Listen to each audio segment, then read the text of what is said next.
بسم اللہ الرحمن الرحیم۔ صرف 5 منٹ کا مدرسہ قرآن اور حدیث کی روشنی میں 19 رجب المجرب۔ نمبر 1، اسلامی تاریخ۔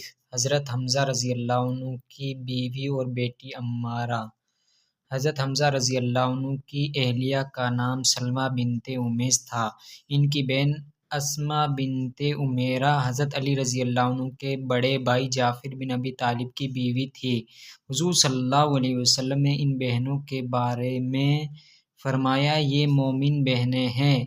دونوں بہنیں ابتدائی اسلام میں مسلمان ہو گئی تھیں۔ شروع اسلام میں حضرت اسماء رضی اللہ عنہ اپنے شوہر حضرت جعفر رضی اللہ عنہ کے ساتھ حبشہ ہجرت کر گئی تھی، لیکن حضرت سلمہ مکہ میں اپنے شوہر حضرت حمزہ کے ساتھ رہی۔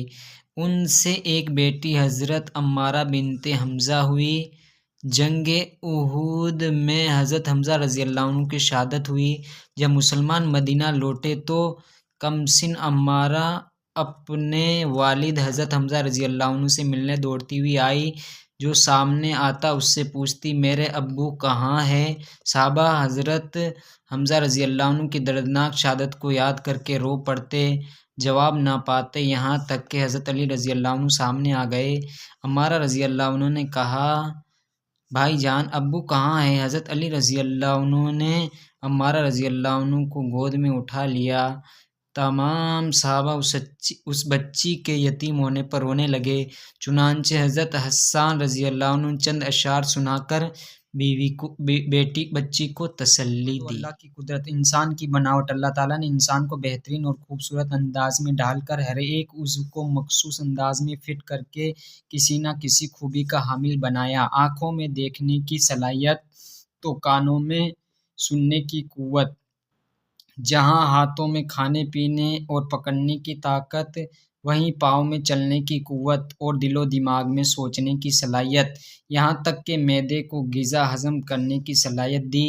یقیناً یہ قدرت کی بہت بڑی نعمت۔ کے بارے میں قرآن مجید پر ایمان لانا۔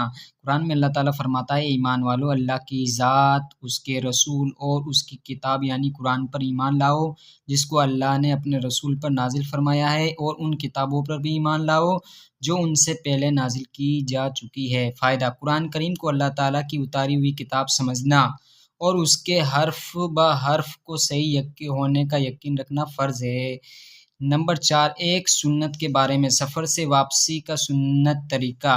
رسول اللہ صلی اللہ علیہ وسلم سفر سے واپس آنے کے بعد پہلے مسجد جا کر 2 رکعت نماز ادا کرتے اور لوگوں سے ملاقات فرماتے، پھر اس کے بعد گھر تشریف لے جاتے۔ ایک اہم عمل کی فضیلت، مسلمان کی ضرورت پوری کرنا۔ رسول اللہ صلی اللہ علیہ وسلم نے فرمایا، جو شخص کسی مسلمان کی کوئی تکلیف اور پریشانی دور کرے گا تو اس عمل کی وجہ سے اللہ تعالیٰ قیامت کے دن اس کی تکالیف اور پریشانیوں کو دور کر دے گا، اور جو شخص اپنے مسلمان بھائی کا عیب چھپائے گا، برائی چھپائے گا، اللہ تعالیٰ قیامت کے روز اس کی برائی کو چھپائے گا۔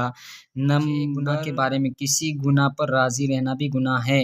رسول اللہ صلی اللہ علیہ وسلم نے فرمایا، جب روئے زمین پر کوئی گناہ کا کام کیا جائے اور وہاں موجود لوگ اس کو ناپسند کرتے ہو تو وہ لوگ اس آدمی کے حکم میں ہیں جو وہاں موجود نہیں، اور جو لوگ وہاں موجود نہیں لیکن وہ اس گناہ پر خوش ہوتے ہیں تو وہ لوگ اس آدمی کی طرح ہیں جو وہاں پر موجود ہے، یعنی ان کو گناہ ہوگا۔ وفات کا وقت قریب آیا تو فرمایا، اے لوگو، تم دوسروں کو یہ بات پہنچا دینا کہ میں نے رسول اللہ صلی اللہ علیہ وسلم کو یہ فرماتے ہوئے سنا کہ دنیا کی مٹھاس آخرت کی کڑواہٹ ہے، اور دنیا کی کڑواہٹ آخرت کی مٹھاس ہے۔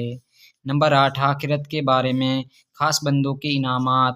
قرآن میں اللہ تعالیٰ فرماتا، ہاں، جو اللہ کے خاص بندے ہیں ان کے لیے مقرر شدہ روزی ہے، یعنی ہر قسم کے میوے ہیں، اور وہ بڑے اکرام کے ساتھ نعمت کے باغوں میں شاہی تختوں پر ایک دوسرے کے سامنے بیٹھے ہوں گے۔ ان اہل جنت کے سامنے لطیف شراب کے جام پیش کیے جائیں گے جس کا رنگ سفید اور پینے والوں کے لیے نہایت لذیذ ہوگی، نہ اس سے درد سر ہوگا اور نہ عقل میں فتور آئے گا۔ نمبر 9، طب نبی صلی اللہ علیہ وسلم سے علاج۔